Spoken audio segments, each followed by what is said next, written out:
Good morning, सुप्रभात, केम छो, सलाम। उम्मीद है आप सब लोग बेहतर होंगे, अपना ध्यान रख रहे होंगे।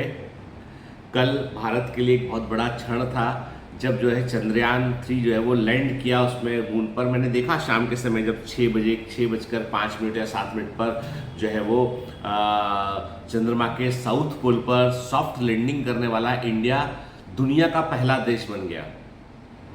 मतलब कल जो मूवमेंट था, मतलब ऐसा लग रहा था कि जैसे किसी क्रिकेट मैच में या फुटबॉल मैच में भी इतना रोमांच नहीं लगता आदमी को जैसा कल जब वो लैंडिंग हो रही थी। तब जब देख रहे थे सब वीडियो, इसरो का जो लाइव टेलीकास्ट चल रहा था, मैंने देखा कि तकरीबन जो है वो 7 मिलियन या 8 मिलियन लोग लाइव थे।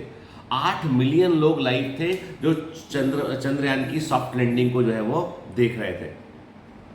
बहुत बड़ा अचीवमेंट है क्योंकि हमसे कुछ दिन पहले तकरीबन एक वीक या 1 या 2 वीक की बात होगी, रशिया का लूना 25 जो है, लूना जो है, उन्होंने भी मिशन मून के लिए साउथ पोल पर लैंड करने के लिए उन्होंने भी एक अपना जो है वो यान भेजा था। उन्होंने अपना भी उन्होंने जो है वो स्पेस क्राफ्ट भेजा था उन्होंने, तो जो वो वहाँ पे वो लैंड नहीं कर पाया, वो जल गया, बर्न हो गया, खत्म हो गया। ठीक है, मतलब रशिया जैसी कंट्री जो आज के कई साल पहले जो है वो इस तरह के अंतरिक्ष के एक्सप्लोरेशन कर चुकी है, वो भी मून पर साउथ पोल के अंदर सॉफ्ट लैंडिंग नहीं कर पाया, असफल रहा उसमें। लेकिन इंडिया ने कर दिखाया। भारत जो है आज दुनिया के उन 4 देशों में शामिल हो गया है जो मून तक पहुंच गए, चंद्रमा तक पहुंच गए। अमेरिका पहुंच चुका है, रशिया के पहले जो सोवियत संघ था USSR, उसने वहां पर कदम रखा था, चाइना पहुंच चुका है, और इंडिया। मतलब दुनिया में 4 ऐसे पावरफुल देश हैं जिन्होंने चंद्रमा पर जो है कि जमीन को छू दिया। जिन्होंने, मतलब हम कह सकते हैं कि चंद्रमा के साउथ पोल पर यदि कोई झंडा लगा है तो भारत का झंडा लगा है। बहुत बड़ा अचीवमेंट है। इसरो के साइंटिस्ट जो है उन्होंने दिन रात एक कर दिया। पिछला वाला जो आज के 4 साल पहले जो चंद्रयान का मिशन हुआ था वो फेल हो गया था, तब बड़े दुखी थे सभी साइंटिस्ट, और तब प्रधानमंत्री ने उनको जो है वो कहा था कि नहीं, कोशिश करो टाइप से, और अब इस बार जो है वो फोड़ दिया। और इंटरेस्टिंग बात यह है कि भारत क्यों अलग है। ऐसा नहीं कि चंद्रयान के मून के बारे में कभी ब्रिटेन ने नहीं सोचा होगा, जर्मनी ने नहीं सोचा होगा, ठीक है, लेकिन टेक्नोलॉजी इज अवेलेबल कि उनको पता है कि मतलब। लेकिन भारत की सबसे खास बात यह है कि भारत में वही काम कम पैसे में होता है। मतलब ऐसे काम में यदि हम रशिया के बजट से बात करें तो भारत का बजट तो बहुत छोटा है। अमेरिका के बजट से बात करें तो भारत का बजट बहुत छोटा है। कहते हैं 650-700 करोड़ के आसपास टोटल खर्चा आया भेजने में। जो एक मून तक किसी चीज को भेजना, वहां पर एक्सप्लोरेशन करना, अब वहां का जो डेटा निकल के आएगा वो पूरी दुनिया के लिए बड़ा इंपॉर्टेंट होगा। भारत ने कम पैसे में भेजा। भारत के साइंटिस्ट पूरे वर्ल्ड में जो भी साइंटिस्ट हैं उनकी तुलना में सबसे कम पे स्केल पे काम करते हैं। मतलब जो बड़ी कंट्रीज है, यदि आप अमेरिका से में जो लोग नासा में काम कर रहे हैं, जो रशिया में लोग जो काम कर रहे हैं, उनके स्पेस रिसर्च सेंटर में काम कर रहे हैं, उनसे यदि आप इसरो के साइंटिस्ट की कंपेयर करोगे ना तो बहुत कम सैलरी में काम कर रहे होते हैं। मतलब बेनिफिट्स, फैसिलिटी, सब कुछ काफी कम रहता है, लेकिन जज्बा और जुनून उन लोगों से बहुत ऊपर रहता है। भारत की सबसे बड़ी खास बात यह है कि यहाँ पर टैलेंट की कमी नहीं है, लेकिन टैलेंट को नर्चर करने के लिए जिस तरह के ऑर्गेनाइजेशन चाहिए वो कम है। मतलब हम चाहते हैं कि इसरो के जैसे और भी अलग अलग फील्ड में रिसर्च सेंटर्स हो जहां पर टैलेंटेड लोग काम कर रहे हो। मतलब कोई नई एंटीबायोटिक जो है वो भारत से खोजी जाए, कोई नई मेथड ऑफ सर्जरी भारत से खोजी जाए, ऐसे रोबोट्स जो मेडिकल फील्ड में रिवॉल्यूशन कर सकते हैं भारत से खोजी जाए। इंडिया शुड बिकम एन जो है वो हम कहते हैं इन्वेंशन का हब बनना चाहिए। आज अमेरिका है, अमेरिका में, ब्रिटेन में, जर्मनी में बहुत सारी नई चीजें खोजी जा रही है, और इजराइल भी उसमें शामिल है। इजराइल में भी कई सारी नई रिसर्च हो रही होती है। चीन रिसर्च में बहुत पीछे हमसे। चीन जो है वो रिसर्च से पीछे, चीन कॉपी करने में नंबर 1 है। कोई भी चीज को खोल के कॉपी कर देने में चाइना नंबर 1 है। हम जो है वो इन्वेंशन के फील्ड में बहुत आगे निकल सकते हैं क्योंकि हमारे यहाँ पर रॉ टैलेंट है, बहुत सारा टैलेंट है। जो जुगाड़ बोलते हैं ना लोग, बाकी जुगाड़ लगा के काम चला लिया, तो वो जुगाड़ करने में तो भारतीय लोग एक्सपर्ट है। कम पैसे में जुगाड़ करके क्या कर सकते हैं वो इंडियन जानते हैं बेहतर प्रकार से। मुझे बहुत खुशी हुई कि इंडिया का मिशन मून जो है वो सफल रहा, और खुशी इस बात की हुई कि हमारे देश में इतनी कम सुविधाओं में, इतनी कम अपॉर्चुनिटी में लोग इतना अच्छा कर सकते हैं। और यही आज यदि इंडियंस को बाहर निकाल दिया जाए ना, अमेरिका से इंडियंस यदि बाहर लौट के वापस आ जाए, यानी इंडियंस यदि अमेरिका से लौट कर वापस आ जाए ना, तो अमेरिका में ना तो डॉक्टर्स हैं ना साइंटिस्ट हैं। हमारे यहाँ के टॉप ब्रेन नासा के अंदर साइंटिस्ट हैं, हमारे यहाँ के टॉप ब्रेन वहाँ के लीडिंग डॉक्टर्स हैं, हमारे यहाँ के टॉप ब्रेन वहाँ पर लीडिंग सॉफ्टवेयर इंजीनियर हैं, हमारे यहाँ के टॉप ब्रेन जो है वो अलग अलग जगह पर काम कर रहे हैं। इनफैक्ट अमेरिकन पॉलिटिक्स में भी दबदबा बहुत बढ़ गया है इंडियंस का।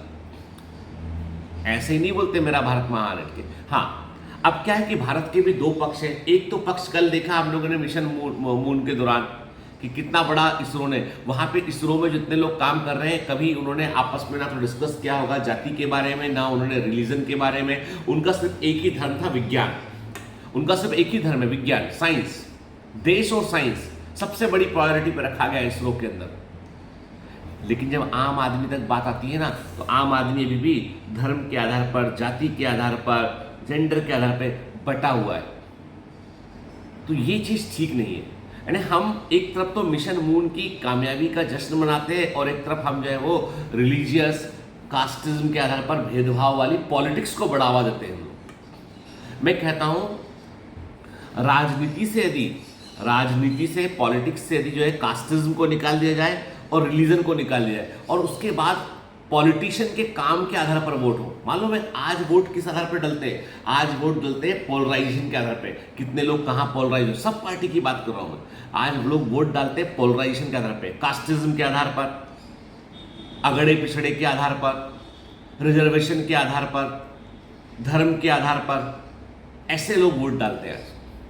आज वोट लोग जो है वो किसी भी अपने अपने एरिया के, आप मत देखो कि बड़े अपने अपने एरिया के सांसद ने क्या किया, अपने अपने एरिया के विधायक ने क्या किया, अपने अपने एरिया के मोहल्ले वार्ड के पार्षद ने क्या किया। भाई उसके काम को रेट करो ना। आप 1 से लेकर 10 तक आप गूगल रेटिंग करते हो, रेट करो काम का, और उसके अकॉर्डिंग किसी पार्टी का हो, योग्य व्यक्ति हो, किसी पार्टी का हो, वोट दीजिए उसको। मैं इन्फ्लुएंस नहीं कर रहा हूं, पर मैं प्रैक्टिकल बात कर रहा हूं कि हमारा नजरिया भी जैसे विज्ञान का नजरिया होता है ओपन खुला हुआ, वैसा हमारा नजरिया होना चाहिए। क्योंकि देश में दो हिस्से नहीं होना चाहिए। विज्ञान पसंद है हम, मैंने कल देखा 8 मिलियन लोग लाइव देख रहे थे, और वो उसके बाद तो वो बहुत ज़्यादा व्यू हुए इस वीडियो के। इसका मतलब हमारे देश का हर आदमी विज्ञान को समझता है। हमारे देश का हर आदमी जो है वो चंदा मामा या चांद जो है वो कहते हैं। बड़े अच्छे मीम्स कल आ रहे थे कि धरती से राखी बंध रही है चांद को ऊपर के, और राखी के नाम पे वो जो चंद्रयान है उसको बांध रहे हैं। बड़े अच्छे कार्टून्स आ रहे थे। कल देखा मैंने कि प्रधानमंत्री भी भावुक हो गए जब उन्होंने जो झंडा फहराया, उसके बाद छोटा झंडा हाथ में था उन्होंने लाया, उसके बाद में कि पहुंच गया। मतलब देश के लिए ऐसे क्षण थे जो इतिहास में दर्ज रहेंगे। मतलब अब 100,000 वर्षों तक कोई नहीं भूलेगा कि चंद्रमा के साउथ पोल पर कौन सी कंट्री पहले पहुंची थी। भारत नंबर 1 पर। कोई नहीं पहुंचा अभी तक वहां पे। वो सबसे मिस्टीरियस जगह है वो, जहां पर वाटर मिलने की संभावना है लोग कहते हैं। तो साउथ पोल ऑफ मून जो है वो वहां समझ लो आपकी चंद्रमा पर सबसे महंगा प्लॉट है। मतलब मून के अंदर सबसे मिस्टीरियस, सबसे महंगा प्लॉट जहां पर इंसान बसने की संभावनाएं नहीं है, वो साउथ पोल ही है। भारत पहुंच गया वहां पर, बहुत बड़ी बात है। मैं तो कहता हूं कि पूरी इसरो की साइंटिस्ट की टीम, हमारे प्रधानमंत्री और जो भी साइंस एंड टेक्नोलॉजी में इन्वॉल्व जो लोग हैं, उन सबको मैं धन्यवाद देता हूं कि उन्होंने इस मिशन को चालू रखा। इस मिशन में मतलब जब कभी मेरे जैसे लोग हैं जो टैक्स भरते हैं, तो हम टैक्स पेयर का पैसा जो है ना सही वजह में लगता है ना, दिल को बहुत खुशी होती है कि देश कितना आगे निकला। हमें और मेहनत करना चाहिए, देश के लिए और आर्थिक तरक्की में योगदान देना चाहिए, मन को अच्छा लगता है।